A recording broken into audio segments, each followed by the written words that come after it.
Hey everybody, going live here, Matt Deutschman. I'm about to be joined by my guest Indra, who has written a book called My Best Friend's a Superhero. I am gonna invite her right now.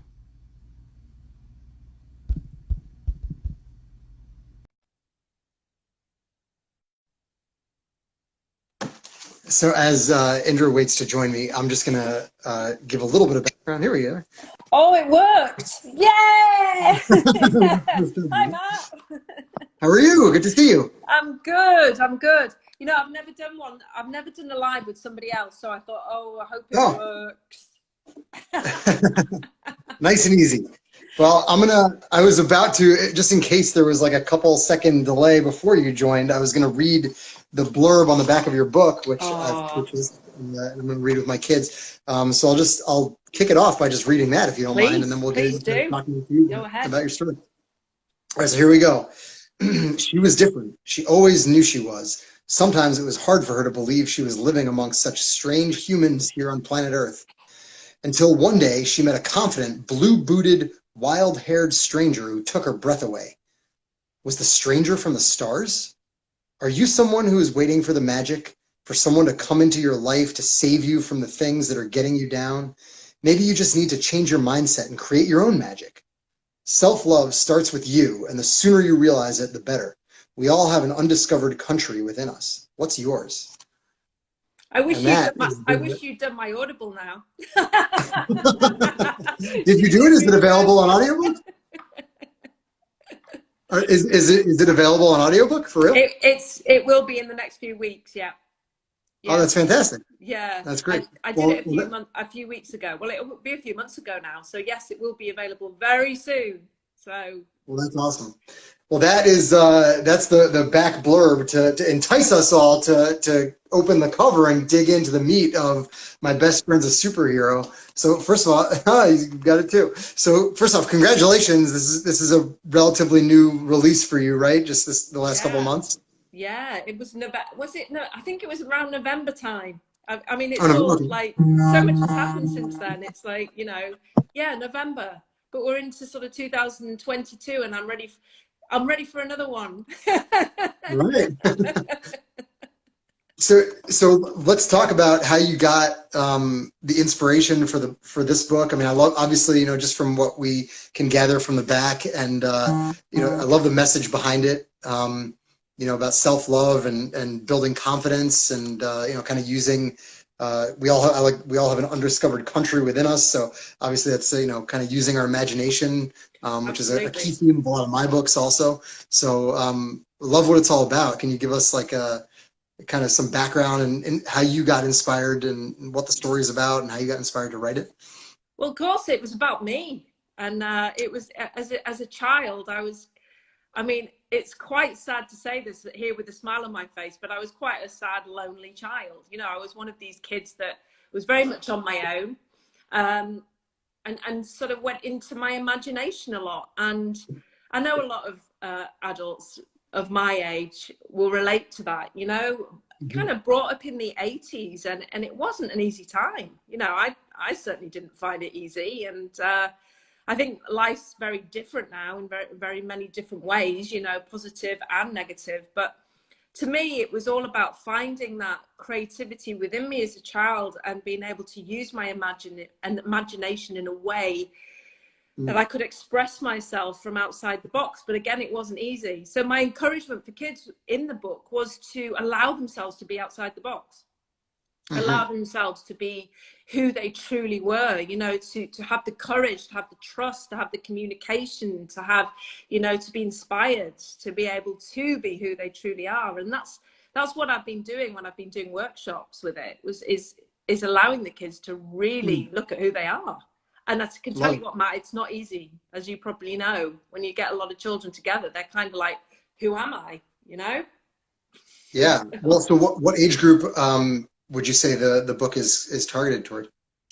Well, it's funny because I've had a lot of adults buy it for themselves. It's Mm. really strange because I didn't expect that. But if I was going to put an age on it, I'd say it's about 7 to 11.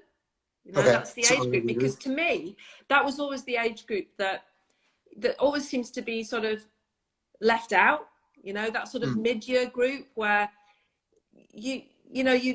I mean, going into secondary school in the UK, that sort of 11-year-olds where you're not a baby yet, you're still not, you know, an adult, and you're kind of like, who am I? I know I'm saying that a lot. Right, you're not right. You're not the novelty of, you know, being a little kid has kind of worn off, but you're not quite a teenager with, you know, aspirations toward adulthood yet. So Absolutely, yeah. I can see that.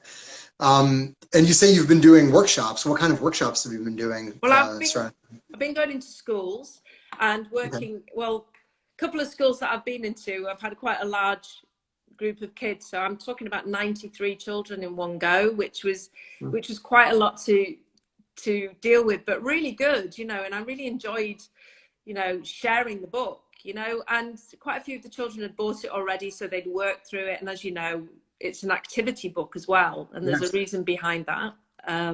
Really, go on. I'll let you say. Yeah, well, I love that. I mean, this is it's an interactive experience. It's not just a passive.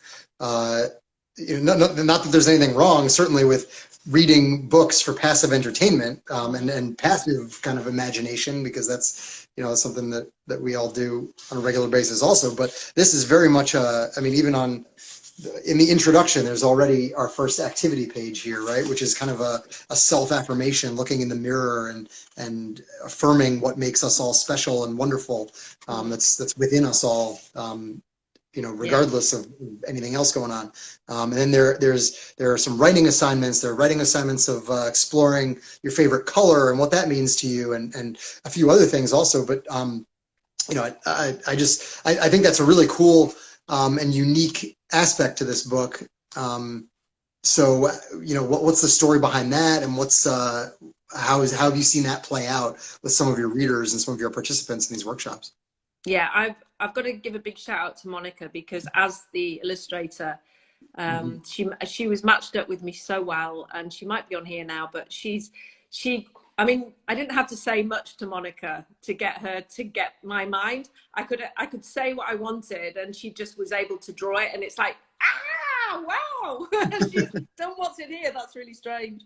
But she did great. And really what was behind the activities is because we have to be able to put it down. And to me, it was all about, okay, we can talk about it, but let's look at how we can either draw it or we can write it and see what it looks like for us, so that we can work with it and go back to it, cross it out. And I wanted the book to be something where kids could mess in it. I didn't want it to be a tidy book. It's not meant to be the book just to put on your shelf. It's meant to be played with and drawn on, and, you know, use felt tip pens and go for it, you know. And to me, it was really about looking at that and writing down, you know, my favorite color, and then maybe in a few weeks' time that changes, and why would that change, and what was my emotion that came with that, why did that change, and what did that look like, and why is this color, and why, you know, is that color, because I'm a color therapist as well, so I've worked a lot with color, and through being a yoga teacher, you know, we work a lot through the chakra system and the energy centers, and there's always color around, you know. We don't take it for what it really is. You know, it really is something that affects our lives in a big way. And I wanted kids to be able to see that, you know, it's why am I attracted to that color, you know, and look at it, explore it.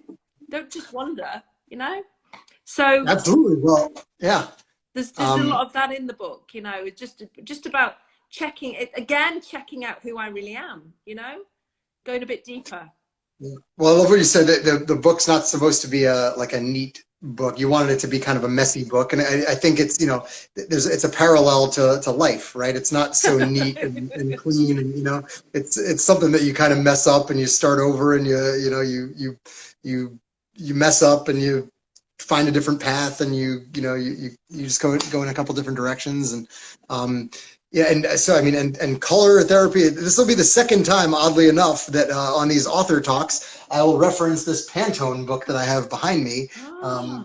Because in my other career here, my promotional marketing business, we deal with logos and marketing products and put logos on merchandise for clients of ours. And so we're talking all the time with our clients of what their, branding colors are all about and the essence of their brand that's, that's talked about through their colors. So there's a lot of parallels, I think, to that, and to, this is all about emotional psychology, right? So absolutely, yeah. The connections that we make to certain colors in our minds and in our hearts also connect us to brands and connect us to, to anything that we, kind of come across. So there's definite parallels there, and to illustration as well. It's so important. It's just such an important thing, color, and we take it for granted because it's around us all the time.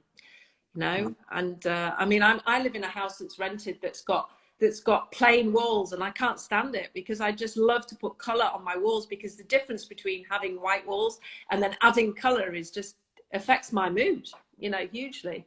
So I would love to be able to do that, just put color on my walls, because I know how it changes my being, So we should be exploring these things, they're things we can go deeper with, in life, it's personal to all of us. So yeah, that was what was behind the activities, just to go deep and look at yourself, rather than, it's not a bedtime story, let's just say, you can read it in bed, but it's not one of those things, you would read in bed, because it kind of gets the mind going. It's one of those things, it's an activity. It's like, apart from there is a meditation in there. Yeah. It's a wake-up story more so than a bedtime story. So yeah, absolutely. And like I said, the meditation connects. There's also a free download of the meditation of me actually speaking it on my website, and that's all about opening the heart energy, and being able to open your heart, and mainly for yourself, connection with yourself. Because if we don't love this, then we can't love what's outside of us, and what's around us. Absolutely. Well, and you talk, we talked about color and talked about illustration, and this, just to give some examples. I mean, these beautiful, colorful illustrations. I think, your illustrator, Monica, like you said, it was very seamless kind of working together, and her being able to capture what was in your mind. And I think that's important as a writer. I think that's important. I mean, this is just gorgeous. Oh yeah, it's great. I mean, I got some stickers made as well to give to the children, just to hand out, and I picked some of my favorite images, because they look good on the stickers, and they look great, really, really good. Like the one with the twisty eyes, she's got spiral eyes. There's one image where she's got really spirally eyes. It's just great, great fun. And she did so well with the color. I don't know if she's on here now. She could be, but I know Linda's on, but she could be. She could be listening. How did you get connected with Monica, and how did you first kind of begin collaborating together? Through Oxygen, through Carolyn, and through Steve, and through Linda. They connected me with her, and they connected me really, well. I mean, they got me. I don't know who it was exactly, who was the culprit, but it was probably Linda. Yeah, there she is. And for those watching or listening who aren't aware, Oxygen is Oxygen Publishing, which is the publishing company that Indra and I both have used for our books. So fantastic at connecting writers with any resources that they need for getting our work out. Absolutely, it's really, really good. So what's next for you? Do you have other books in mind? Is this the first of many? What's the plan going forward? That's a good question. I mean, I wrote this one with no thought of doing a sequel. I just kind of wanted to do a book, and I knew how I wanted it to be. I'd always had an idea of doing something. When I met Carolyn, I had a totally different idea. And then all of a sudden it changed and shifted within it was during the COVID time that I don't know if we speak that word here, but it was during that time, that during lockdown, that I actually thought, well, I've got no excuse now. And I just did it, because there was no excuse. So now it's really just a case of being with what is right now. I'm very much into just being open to see what happens. I've got a lot of other stuff going on in my life that I'm putting a lot more energy into, but my imagination is always going what I'm going to do next and what's going to happen and how I'm going to write. And maybe I'll do a teenage book next. That's kind of something that I wouldn't mind, you know. Mm-hmm. The teenagers need some love. Absolutely. Well, and that's actually an interesting segue. Something I wanted to ask you. Most of the authors that I've talked with on these author talks have a similar target audience, like myself. My book, which both the two books that I've written are up here. My first was When You Hear the Thunder Rumble. Yeah. Second is When You Think a Monster's Lurking, and my third will be released this summer. It's called When You Try a Food That's Icky, and these are all targeted. These are all targeted at the 0 to 6 age range. So, you know, just before the 7 to 11, like yours. So how did you decide? I know, you know, how you decided on the age range, because this is your story, like you said. The fact that it's a chapter book. You're the first author I've spoken with on these author talks that has written a chapter book. How did you come to that decision to make this chapter book? And, you know, what would you say to anyone else who's you know, maybe considering going that route, or who has written children's books in the past, in more of the 0 to 6 range like mine, and then are thinking of kind of embarking on a chapter book? What are some good tips that you've learned? I'll just be straight. I've got too much to say. And that was basically it when we were going through it, and certainly Linda can vouch for that as well. I could not stop, and when there comes a point where you just kind of you just keep going, and you're just thinking, oh, but I need to add that bit, and that bit's really good, and if I cut that bit out, then that's not going to work. And so I think really my advice is just to write the book and do it, and then your creativity is flowing. Because if you're, you know, your first draft, you just let it go, don't you? You just absolutely just flow with it, and then you work through it from there with your storyboard, and it's then you can start to juggle things around. But I think you just have to let it all out and see where it goes, and not worry about anything else, and go for it. But yeah, mine was actually a lot longer than I ever imagined it would be. But then kind of that's my personality, really. I'm just that's just who I am, and I'm really not surprised. I think what I take out of that, though, which I think is a really good bit of wisdom, is like, just write the story that needs to be written. Don't worry about anything else. First write the story that needs to be written, and then, you know, and then kind of like craft it from there to like then figure out who it's really aimed at, and, you know, how it needs to be packaged or whatnot. But if that's the story that needs to be out there, then, you know, totally. The style or genre will kind of follow from there. Absolutely, because otherwise you're just restricting yourself, and you know, it's to me that's makes, you know, your creativity suffers then if you do that. So yeah, just write it, get it out, write it, and see what happens. Love it. Well, where can we find your work? What's the best way? What's your website, or any other way to follow you and be in touch? It's www.indrasingh.com. So really easy. It's just my name.com. That's where all my interviews are and where the book is. And then in a few months' time, well, it should be less than 2 months' time now. It should be a month's time. It will be out on Audible, and it is read by yours truly. So I've done it myself because I wanted to do it myself, because I felt it was my book, so I'm going to read it. But now I've heard you, Matt, I'm thinking maybe you should have done it. Well, it's your book. It's your story about you. It was destined for you to be the one sharing it. Yeah, it wouldn't have felt right otherwise. I had to do it myself. Maybe I'm too much of a control freak. I don't know, but anyway, it's going to be out, and that was fun, and that was an experience in itself. You know, doing it on Audible was something else. You know, it was like, wow, this is, you know, so strange to actually have to read it. You know, I've got to read my book. So yeah, Indrasingh.com, it's there, and obviously via Amazon. So yeah. Fantastic. Well, thank you so much for joining me. It was great. We hadn't met previously, but, you know, we just exchanged emails, and I've really enjoyed this conversation. Thank you so much for being part of it. Thank you. Thanks. Absolutely. Well, everyone, anyone who's watching, like you heard, Indrasingh.com.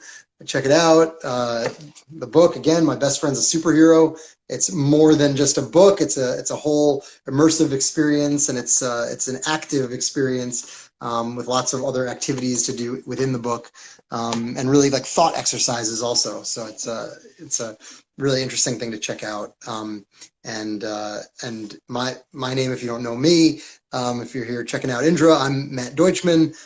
My books, like I showed before, When You Hear the Thunder Rumble, When You Think a Monster's Lurking.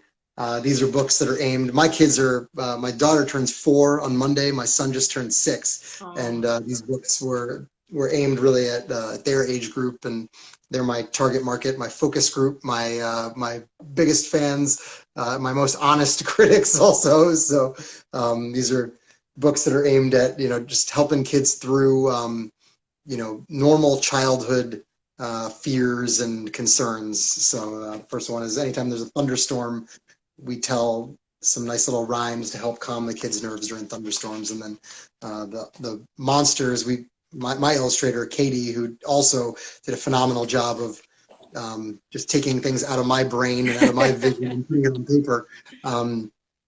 She decided that it would be a great idea to personify the fears that I was talking about in the book. And the fears are shadows, darkness, and kind of weird noises around the house. So we personified those with different ways of using your imagination to overcome it. So feel free to check those out. MattDeutschman.com is my website. And book number 3, all about trying new healthy foods. When you try a food that's icky, will be following this summer. And I'm taking a page out of the proverbial Indra Singh book. That my 3rd book is more than just a book. Also, there's going to be a song included in it, and some cooking recipes, and just a lot of other activities that go along with it. So fun stuff. I think we're very like-minded in that respect. That's great. Love it. So yeah, thank you. Love everything that your book is all about. Everything that you shared, and thanks again for joining me. Thank you. Best of luck to you. Bye. Take care. Bye.